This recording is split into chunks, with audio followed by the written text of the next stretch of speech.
Cleveland Clinic, Florida provides individualized treatment plans for excellent outcomes of health problems ranging from the most common to the most complex, even in cases considered untreatable by others. Cleveland Clinic, Florida. Every life deserves world-class care.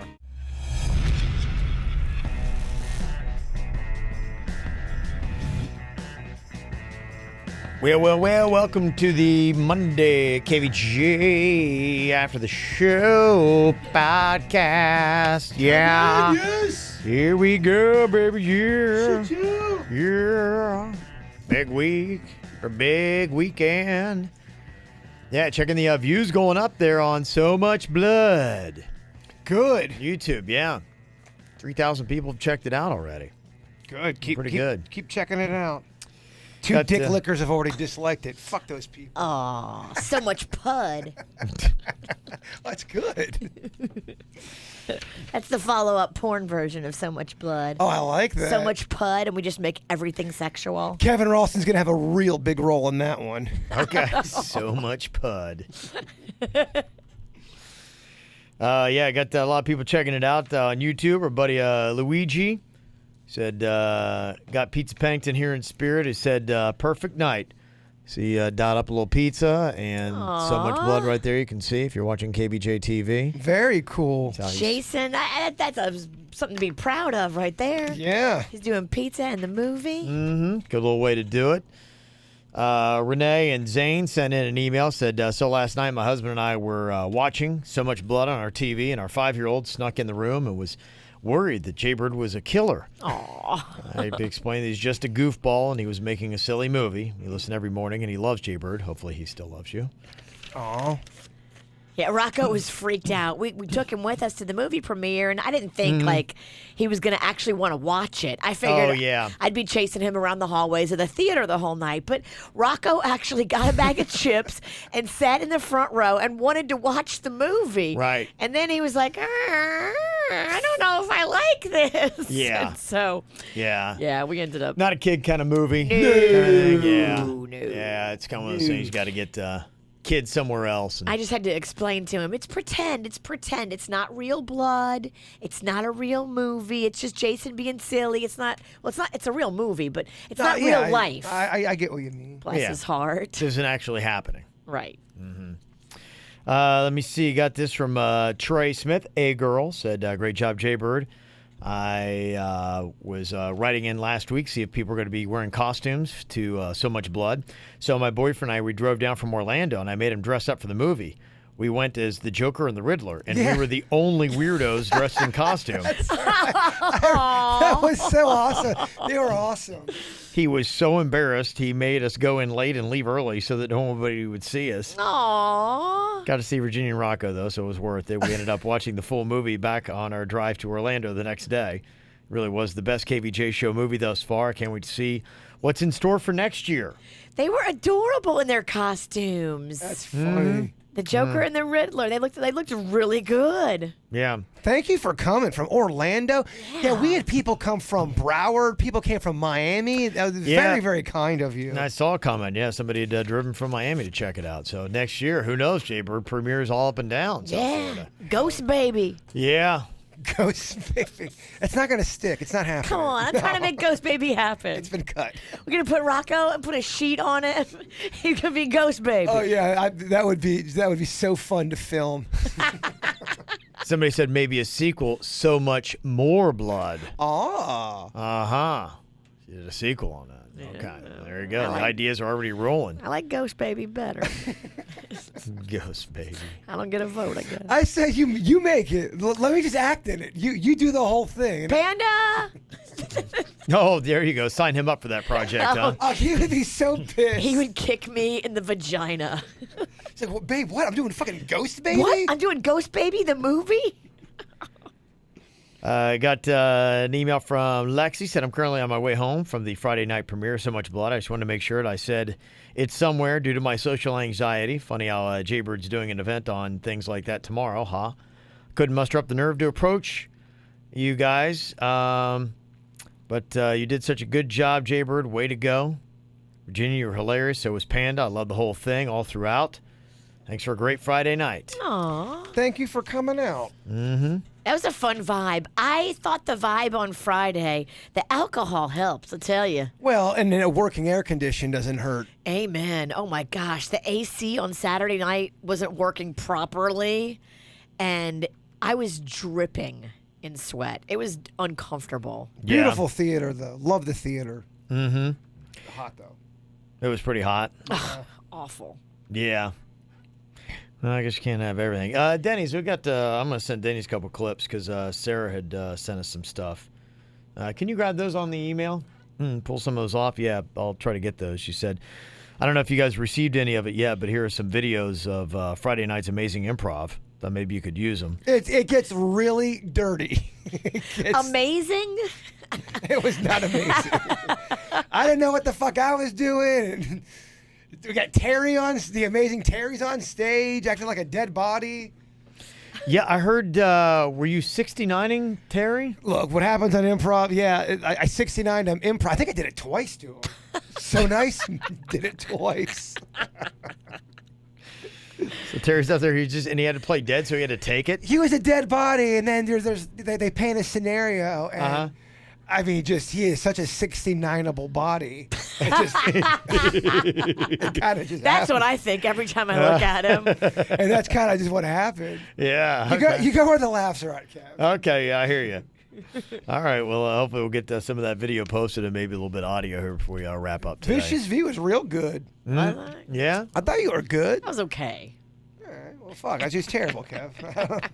How long did the improv go on for? 15 mins. Okay. Yeah, it wasn't long. It wasn't long. Okay. 10 or Maybe 15. 10. Yeah, 10 Like mins. 10. Kind of open up just enough to whet people's appetite, Yeah, get them going. just a little bit. Just Okay. a little taste. A little taste, get that thing going. Okay. Yeah, we'll try to get those videos up here in a bit you can check out. Marie said, so I'm at my first Halloween party that I'm invited to, but not specifically. If you got siblings, you know the token invitation, bring your sister. Well, this is kind of a building, bring an item party, so still no personal invite. Not fishing, by the way. I've had a Casamigos shot and Virginia's right glass of wine and a 94% vape hit. Okay. Anyway, the point is, here I am hiding in the back, having my husband bring snacks to me because I have social anxiety.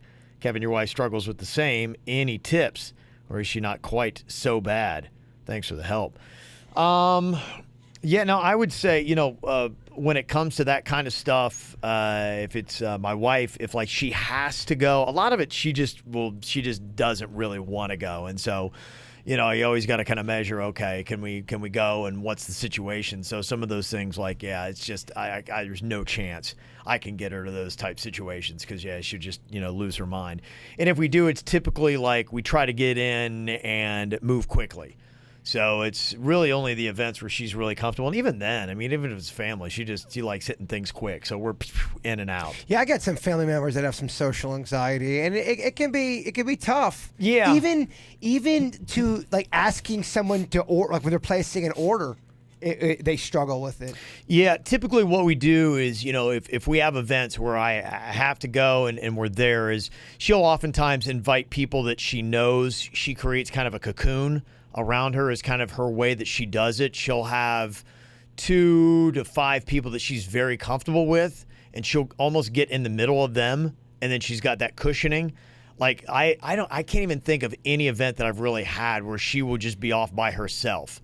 Like she'll either, like if I'm there, she'll either go hide or she will leave and go walk around. Because I think just kind of like being there and having people continually approach her, I think it gets her very nervous. Like it's tough for her to be in that situation. Got it. So I know if I've got to be in an event, that's what she'll do. She always creates that cocoon. So yeah, so the situation that you're in, yeah, I can't even imagine.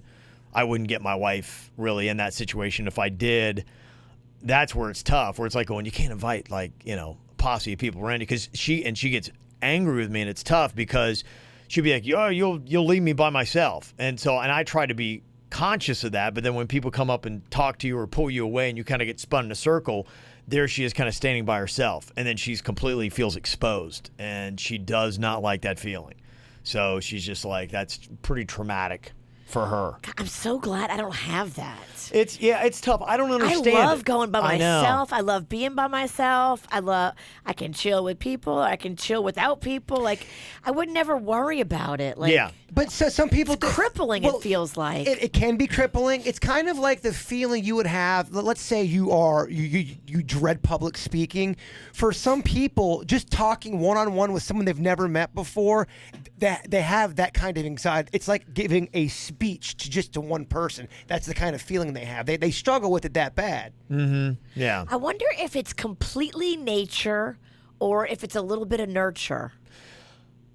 I don't know. That's a great question because I look at the twins and Caitlin is the exact same way as Kim. And I know she's had class projects where you had to present and she just took a flat out 0. Wow. She wouldn't do it. And I remember one time for softball, I had every girl come up and say something on the microphone. We had like a little banquet for that kind of stuff. And the girls were dying to get on the microphone and be like, hi, I'm blah, blah, blah. And Caitlin wouldn't even say her name. And I was like, whoa. And people were like going, so the radio guy's daughter won't even talk on a microphone. I'm like, fuck you. Yeah. And so it's just, she is very much that way. And I don't know because I sometimes feel like Kim almost encourages it or they see it and she's like, so part of that. But it's comforting to have it together. But her twin brother does theater. And he loves being out on a stage and putting me in front and he has 0 issues with it all. And you're talking about the exact same kind of upbringing. Yeah. And I think it can. So that's nature. Yeah. So I can't explain it. I don't know what it is. But yeah, Caitlin has got it as well. And she's the same way. She's very popular. And she's funny and friendly and likes people, but she always has a posse with her. I notice like Caitlin does not go anywhere by herself. She always has to have a crew with her. Or she just, I don't know, feels odd. I think it can change too, because when I was younger, I would say up until about 11 or 12, I had a tough time talking to people that were not my family. I was extremely shy. I hated to be the center of attention, and then I kind of got over that. What happened? You have changed. I'll tell you what happened. I started getting interested in girls, and I wanted to impress girls and wanted to get involved and talk to girls and go out, because that's when you start, 11 or 12 is when at least all my friends started going out and they started going to the movies and they weren't playing with toys anymore. And I wanted to go out and do that too. I'm like, I got to get my shit together. Fuck Pennington. Yeah, that's right.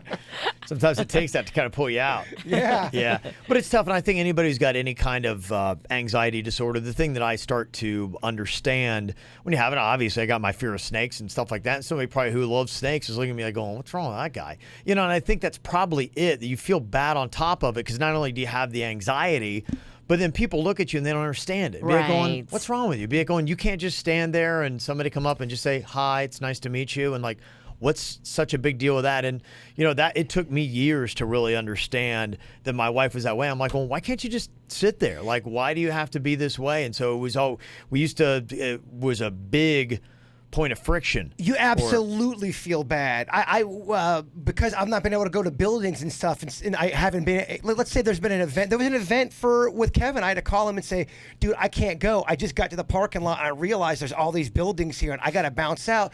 So you leave and then you feel guilty and you feel like everyone's mad at you and that they don't understand, because you don't understand. You can't be in front of a building. Sure. The whole time you feel like a fucking asshole after. I totally I get that. Yeah, so I try to be understanding when people have got those things. Be like, look, you can't explain your fear of snakes that you have, and somebody would probably look at you and be like going, what's wrong with him? And like, for sure. Yeah, I don't get it. Just get over it. It's just a snake. What are they gonna do? Bite you? But yeah, so I think my wife's the same way, and so I have to have that understanding and try to be like, okay, look, that's just the way she's wired. So yeah, so I totally understand. I could see you hiding in the back, room and having your husband sneaking you snacks, and I think it's awesome that you're just even willing to put yourself in that situation. As my wife would be like going, I can't handle that. And the fact that you're asking questions and talking about it, it shows that you want to maybe try to beat that, which you can beat it. Mm-hmm. You totally can. Yeah, you can. Just take some stuff. So that's kind of what she does. Sarah from Vero talking about some scary stories. Imagine this. She used to live in an old hospital in Galveston, Texas, where where the back portion still had the original morgue and crematorium on it. She lived in the old hospital? Yeah. What the hell? That's creepy. Yeah, their apartment was 3 stories tall, and the entire top floor of the building used to be the operating room, where the old green tile floor and the floor drains were still under the carpet. Creepy. Right? She just talked about all kind of like the weird stuff, like lights switching on and off and things like that moving. And, I was painting the ceiling and the staircase one time. I had a plastic tarp duct taped to the carpet. And then I would find things from other floors under the plastic, like the first floor TV remote or a trinket from the middle floor room. So explain how it got from the first floor up there. And it was underneath the tarp that was taped to the floor. Weird. Yeah. That's somebody sending a message. Right. Scary shit. Ransacked rooms. You would go in there and just everything was like tussled, like somebody had broken in. That's crazy, huh? Wow, yeah. Is it all the unrested souls that had passed away in that hospital? Yeah. You could argue that. Creepy. Probably. Yeah, There's no way I would live in an old hospital. That's fucked. Where people had died. People had died. It was awful, and there was a morgue. I don't care if it's free. But they, kind of like the other place you're talking about, where all those soldiers were buried. Anytime you got mass death like that, I think shit can go down. Yeah. Not for me. It's kind of weird just how all that stuff works, and it'd be fascinating. Hopefully one day, when we all go, we'll be like, just all these answers. You'd be like, oh, wow, okay, now I get to see it. Like, just your eyes open up, and you're like, gosh, this is how it all works out. You would think you would get some kind of answer of what all this is. It's going to be very disappointing if you die and you get no answers. To me, if you die and you get no answers, can somebody tell me, what the fuck is this? Yeah. What is this? What is this? If we just die, tell me what the fuck this is. Feel like we're just puppets on the stage, my friend. I feel like we sound like we're smoking pot again. But these are questions I've had since I was like 5, brother. Yeah, so crazy stuff. And a lot of people were asking me, too, saying, hey, would you do the research on that house? Remember we read that email last week? I'm like, I don't know how I'd find it. I'm trying to do some other things. But if anybody knows any information about that house, a lot of people were driving by and checking out, what was it, like Jog and something or other, Lake Worth Road maybe. Okay. Remember we read that story last week about the person that lived there and it's just sitting there abandoned now. Oh, yes. Mm-hmm. And there was such a bad energy around it. Yeah. Everybody that lived there was like, I'm getting out. Right, yeah. So, I could maybe go and look and get an address and see if there's anything that pops up quickly on that. But just be careful because, you don't want to be caught trespassing. It is still no, I'm definitely private not going to property. by myself. Yeah, sneaking over there in your flip-flops. I could see something going really bad. No, I don't even know what I'd find. I think just something online. But maybe there's a murder that happened in that house or something like that. Why would it just be out of the blue, haunted like that? You see, got an email from Dylan. He said, talking deathbed confessions, his dad had died just last month.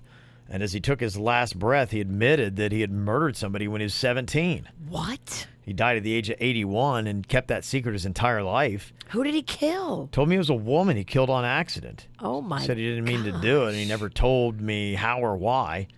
Now it haunts me every night. I told my family about it, but they seem to think it's not a big deal. They say, well, he was 81, and he was a little bit... So, maybe it was just more of his age than the fact he really did it. I don't know. It sounds like this motherfucker killed somebody.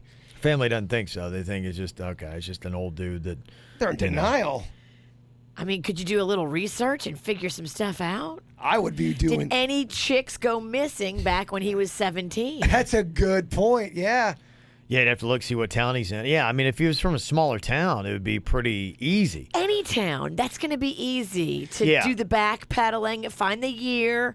Figure out what area it was. Did any chicks go missing? Small town, you're fine. It'd be an easy search. It's a big city, then probably not. Perhaps, but perhaps not. What if he was traveling? What if he was a guy that was on a road trip? What if he was staying in a different state? If he murdered close to his home in an area that we can identify, it's easy. If he was traveling. Yeah, we're assuming that it happened in a small town and everyone, Well, when you're 17, you're usually still at home, right? Perhaps. If he did it while he was traveling, maybe he was a serial killer. Why do you sound like the British guy from So Much Blood? I don't know.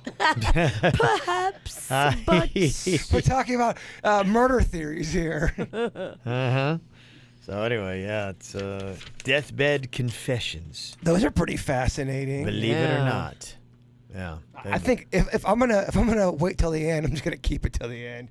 If I have any confessions, like, I've kept it this long. Fuck it. It'd be interesting, in your own mind, because my thought would be, I don't want to give this information, let people talk about it as I'm gone. They talked enough shit about me when I was alive. Right, exactly. I don't want to give them all this details to talk a gang of shit now that I'm dead. And it's kind of vague. It's almost like a Mad Lib. 17. There'd be no way that anybody in this room would be able to have accidentally killed somebody and keep it a secret. But if I accidentally kill somebody, I'm immediately calling 911. I can tell you who would definitely keep it a secret. Who? Out of everybody. From Suits, Kevin, you, to Denny's, I have a feeling that Kevin could keep it a secret the longest. Yeah. I do. I think Kevin could have killed when he was 17, and we will never know. That's creepy. Where were you the day of the Pentagon murders? Or the Pentagon, the pentagram murders. The pentagram murder. You can't even say it right. You're a shitty British detective. He's charging me with a crime that never happened. Pentagon? He wasn't even near the Capitol. I know. I got the same thing. I always get this confused. Mm-hmm. Somebody texted in and said there's a housing development in Davie called Forest Ridge, which is built on top of an Indian ceremonial site. Uh-oh. They found ancient artifacts and had to hold up construction. This is in 1988, and I have seen images walking along the top of the ridge. Look it up. I'm sure you'll find out more about it. Ask him in Poltergeist how that one turned out. It did not turn out good. Don't mess with the Indian burial ground. Yep. Jason's mom used to live on one. That's a good one right there. Poltergeist. If you haven't seen that in a while, that's a fun, scary movie. I think. That from my childhood, though. Does it hold up? Have you watched it? Yeah, I had seen it not that long ago, and it's pretty fucking horrifying. I can see that holding up, yeah. I kind of think it should have been a rated R movie because it was pretty scary. That wasn't rated R? No. Well, it was in the era when, they didn't really have. So was it just PG, right? I think it was before the era. I think it was just PG. Because I think it was the era before PG-13. It was Red Dawn was the first PG-13 movie. Okay. Poltergeist scared the crap out of me as a young girl. Oh, the tree eats the kid? The TV eats the kid. Yeah, it's a fucked up movie. The fucking clown that pulls the boy under the bed. It's rated PG. That is not a PG movie. No. Yeah, they didn't start doing the PG-13 until 1984, and Poltergeist was 1982. Okay. And you talk about that Red Dawn movie with Patrick Swayze. I remember watching that as a kid, and that opening scene scared the shit out of me. They show the teacher, he's teaching at school. They show all the kids in school, and you just see all of these guys floating down in the sky with parachutes on. They're in these fatigues with guns, and they just start shooting everybody. Really? They're terrorists from another country. They're taking over America, and everyone's got to go out to the woods and live. And fuck, man, it totally scared the shit out of me. I've never seen it. Yeah. So good. It was really good. Yeah, it was pretty horrific. I mean, Swayze nails it. Well, it came out in an era too, if you grew up in that area, where you thought maybe that stuff was possible. Totally. Because I remember it was pretty scary with the Russians and everything. You never knew what was going on. So. Yeah, there was a lot of Russian fear back then. Mm-hmm. Yep. I got this email. Said there's a man in Hope Sound talking about strange things I've seen in South Florida that walks around with a life jacket on. Okay. Maybe he's ready for the Great Flood. Maybe. He'll look at us when it starts flooding and be like, you thought I was fucking crazy. Got this email about Francesca calling out the fake Italian who brought you guys food this morning. What, Jerry? She said, not all pasta is called macaroni. I can't describe how gut-cringing it makes me feel to hear fake Italians teach Americans how to say things in Italian. Each pasta has their own name. Macaroni pasta is the small elbow pasta. Probably calls his sauce gravy, too. Very annoying. Sincerely, the real Italian. You better step off, bitch. This guy is more Italian than anybody I've ever met. His grandfather is from a city in Italy that when they go back over there, they throw a parade for him and his family because his grandfather founded the whole city. Oh, wow. He's definitely legit Italian from mother and father, 100%. And don't come in here talking no shit about my family. He might have just been very accommodating, too, to not make anybody feel like they're a bad Italian like the one we got in the studio here. Hey, just Noodles over here. Just Noodles Pennington. Noodles. Just half of me. I always fuck up around him. I call it noodles. I say something else that's not very Italian. I am a shitty Italian. Melissa said, hey, Virginia, I can't remember your friend's name, but you talked about the one that had a little trouble with either being bipolar or depression. You haven't mentioned her recently. I was wondering how she's doing. At least she lived in New Orleans or Louisiana. You guys were friends for a long time? Yes. You're probably talking about Kimmy. Yep, I believe so. And, man, she is having a rough go. So we talk on text, and we talk a little bit. But I'm watching on Instagram, like her roof is caving in. She's got termites. She got a flat tire. Just like, man, a lot of stuff happened bad this weekend to her. So I'll probably reach out today, actually, and just say I'm thinking about you. Other than the week, is she doing okay otherwise? Yeah, I think she's doing good right now. She hasn't had any wild, crazy episodes. Mm-hmm. But we're not as close as we used to be, so I don't see every minute of every day. I don't really, I'm not that involved as I used to be. And so I don't think I would see the drama as quickly as somebody that was there every day. I mean, I couldn't do it, man. It became really physically, mentally, family exhausting, you know, and it just created a lot of family drama. So Right. I had to kind of back away from the drama. I'm trying to live a drama-free existence.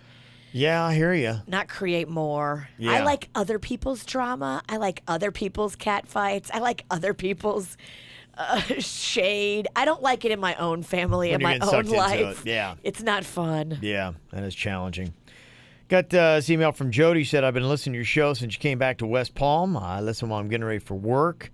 And I was on a Northwest cruise 2 weeks ago. And one of our excursions was to Mount St. Helens, the volcano that erupted in Washington State in May of 1980. We stopped at a gift shop on the mountain. When I saw the sign and the statue, I immediately thought of Jaybird. It said Bigfoot Country is here, and there's a big wooden carved-out statue of Bigfoot you can see on KVJ Wow. TV. Yeah, that thing is awesome. That's sweet. That's got to be a $50,000 statue. Looks like it's about as big as a house. There's a Duh, house it looks behind like a two-story house. Yeah. They got some really cool statues out there. They're so expensive. Bigfoot stuff is not cheap. See, if you bought that little piece of land like I want you to buy, and you put little houses on it, you could get a Bigfoot statue. Where's this fucking land that you keep talking about? Tequesta. Tequesta. You think I'm moving up that Jupiter north? Farms. Fuck, that's even further than when you're at. No, it's not. Jupiter Farms, you jump right on 95. I could see your ass in Jupiter Farms. I agree. I would do well in the farms, but it's too far. Mm-hmm. It's too far from the station. Yeah, it takes a little while. That's way too long. Yeah. 20 mins. That's not 20 mins, and you get poopy cramps, you're fucked, man. Yeah, it's tough. Yeah, some of those people who, I mean, things are really going west. I was out kind of that way around like Loxahatchee Groves, and I was like, can't oh my do gosh. west. Loxahatchee, it just keeps going and going. I mean, it's really booming up, and there's some nice looking stuff right around Seminole Ridge High School and that kind of like area is a little strip that I was on. I'm like, wow, they're putting it. It's looking nice, like they're building their own stuff out there. But yeah, I mean, you're just so far west. I still get lost horribly in Wellington. I Me could too. not. I can't make my way out of Wellington Wellington. is, yeah. It spins me around and Yep. spits me out, and I don't ever know where I am. And Thank goodness for GPS on your phone. And my It is ass, tough, yeah. I'm always stuck somewhere on fucking Wellington Trace somehow. I'm like, where the fuck? Oh, Wellington Trace. Where the fuck is that? Yeah. It is very confusing. I don't know what it is. I don't know if it's just the lack of familiarity or it feels like the roads there go diagonal or something. I agree. Yeah, not like north-south. Like, where am I going? It's very confusing. Oh, yeah. Give me 95 and put me east of that. That's it. That's the only place I want That to be. square grid, that's about all I get. Anything else, I can't do it. I know Village Boulevard pretty good. Yeah, you do. We're all proud. So does your stalker. All right. That bitch knows it well. Quit getting so real, dog. Got an email from Nikki. Her kid was doing the Shade Out Drugs Day at his elementary school, part of the Red Ribbon Week. And he's growing up to Jaybird talking about his love for pizza, and he said, want me to send you a picture of his pizza glasses. You can see right there. Oh, pizza over each eye on the glasses, and look at this. Pizza actually flips up like that. So those are awesome. Yeah, you could use those, right? Oh, I could totally use those. Yeah, I could see you rocking those. Adorable. That go with my pizza jacket. Oh, yeah. Oh, you should wear your pizza jacket to the Feast of Little Italy on Friday. It's a power move. It's a power move. It is. That would be, yeah. Only time I've noticed, the only time I get respect in this building is when I'm wearing my pizza jacket. I don't know. It's weird. That's how you get appointments, just everything Yeah, there's a little respect given. seems to happen for you. Yes. I don't know if Pizza Pennington would endorse this. In fact, I assume you probably won't. For anybody who likes the Reese's Peanut Butter Cups, but you don't want to get all the calories. They've come up with a gimmick, which I don't know. For me, doesn't make a lot of sense. Now, they're going to be selling a new version of the Reese's Cups starting in March that are going to be 40% thinner than the current ones. So it means less chocolate, less peanut butter, by definition, fewer calories and less sugar. So they're not changing the recipe to give you less calories. They're just changing the size and reducing it by about 40%, it sounds like. I'd like to reduce my cup size. Yeah. Well, I get it. Because the Reese's Peanut Butter Cup is delicious. But there's a lot of it, and I do feel guilty after I eat both of them. This is fucking silly. But the only thing is, like, if you knock it down, I mean, is it not... To me, if you want 40%, maybe just eat 40% of the cup because it's about the consistency. I can't. I'm an animal. This is the dumbest shit. But if I buy a smaller cup, then I'll eat the smaller cup, and then that'll be it. It'll be gone. I like it. I fucking hate it. Yeah. I think it's dumb. You would basically reduce if they took 40% off. Calories would go from 110 to 66. 6.5 grams of fat to 3.9 and 11 grams of sugar to 6.6. Quit acting like people who eat Reese's Peanut Butter Cups are trying to be healthy. They're dancing with the devil because they want to fucking have some chocolate. Quit trying to fuck them. Yeah. I didn't think it was a terrible idea. I'm kind of disappointed in you. Well, get in line. You'll have to get behind my family, my husband, and my kids. Maybe you like what Hershey's is doing more than Reese's. They're doing a new round of Kisses. It's going to be their first brand new flavor of Hershey's Kiss since they did the Candy Cane Kisses in 2008. Oh, the Candy Cane Kiss. Yeah, they were great. You can shove those up your ass. Are those the red and white ones? They're kind of minty. The peppermint. Yeah. Me and Virginia don't believe in peppermint and chocolate. We don't. We just never have. It doesn't belong together. That's the time. That's when we come. Yeah. That's when we come together. I can't say I love them, but I ate a shocking amount of them last Christmas. A shocking Because amount. they were around, probably. I think so, yeah. And I just got on those weird candy binges that just tore it up. I do that sometimes. Shitty candy, and I'm not really liking it, but yet I have to fucking. And you eat look something. back in shame at the pile. That's the thing about those Hershey wrappers; they really pile high. They do. And then you just feel like such a monster. And then I took them and I hid them in the garbage. Like I put stuff on top of them. Like I hide things. Like I'm just. Gosh, I get down too. I have shame. When I have a food orgy and then I've looked at the carnage that I've just done, I'm like, oh, you fucking animal! I gotta get rid of. Yeah, this. you have to hide the evidence. You have consumption guilt. Well, it's usually after a few cocktails too. Oh, yeah. So then you on top gotta of hide that. the bottles too. Right, you're hiding your alcohol containers and the food you ate. Oh, I ordered so much pizza on Saturday night. Yeah. I mean, to the point where, all right, what are you trying to prove, dude? Are you showing off for people? New flavor is going to be hot cocoa, and they're going to have marshmallow cream swirled in it. Okay, Ooh, I that like sounds that. good. Yeah. Yeah, and oddly enough, they're going to hit stores on November 1st. Wouldn't you want to maybe do those right before Halloween? Well, you get candy for Thanksgiving. I get they're probably trying to get on but I don't know. Wouldn't you at least want to give people that option? I wonder if that cocoa would taste like that Nutella pizza. Like have that kind of chocolatey Hazelnut. Yeah. Oh man. Fat Kevin. Can I talk to Fat Kevin for a second? Sure, he's right here. Fat Kevin, you have to try Nutella pizza. Sounds great. Hazel bust-a-nut. Well, Fat Kev wants to know, what are you using for the crust? What they do is it's almost like it's a pizza dough. And they take the pizza dough and they put chocolate all over the pizza dough. So it's cooked like almost like I want to call almost like a pita kind of of a thing. If we're kind of like maybe like an elephant ear, it's like he wants to make sure that's fattening as well. Because if it's just regular dough, it's just not good enough. Like Fat Kev likes graham cracker crust and things like that. It's got to be sweet dough. Right, it's got to be a sweet dough to go with it. That should be your nickname. Sweet dough. There's some sweet dough. Fat Kev loves sweet dough. I know he does. Oh my gosh. Okay, yeah, there's some sweet dough in there. Fat Kev is sweet dough. Oh, sweet dough. Oh, I remember they had that Cinnabon or whatever it was, Aunt Marie's. Oh my gosh, man. With the frosting on top? Could never walk by. And I would always get the extra cup of frosting. They put the frosting on. Of course you did. It was 25 cents extra. What a bargain. But you're right, and you can smell that in the parking lot. It was so good. Oh my gosh. The smell. Cinnabon, oh, yes. Cinnabon knows what they're doing. Fuck yeah, they do. You could be across the whole entire damn mall and be like, that's Cinnabon. Do they smell that good, or are they pumping extra smell out of them somehow? I wonder. Because I was just like, it's so overpowering. Well, you can smell them when you're shopping in Macy's. Yeah. They're in the fucking food court. They're just like, no way do they actually pump out that much smell. They know what they're doing. They probably got a fan that blows it right into the air conditioning system. You are making me want to get so nasty on a Monday. I mean, just. Well, look at the piles of food you have from the Feast of Little Italy. I think I'm going to get some milkshakes today. Fuck, it's Monday. Then go out in the sun. That's the worst. I'm gonna drink 3 milkshakes and go to the beach. That's exactly what we did. We filmed at the beach. We loaded up on the biggest milkshakes ever, and we felt so sick. You can make yourself milk drunk. We were milk drunk. That sounds like the worst experience. 3 milkshakes and then lay in the hot sand. And it was in the middle of August, and we had to go film at the beach, and we were like, "Oh, this is fucking terrible." Poor Denny's got sick. I can see it. It'd be horrible. Y'all didn't take Suits with you that day, did you? No, Suits would have vomited. I don't think Suits knows what a milkshake is. I think he was that. I'm sure he has that fragile fawn like vomit.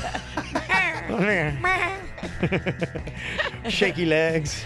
He gets the T-Rex hands going again. T-Rex hands, little wobbly knees. Sweet baby. Sweet baby. Yeah, sweet baby. Yeah, starts foaming at the mouth. All right, well, thanks for all the emails. You can get them to us, mail at kvjshow.com, mail at kvjshow.com. Y'all have a great day. We'll talk to you later. Goodbye.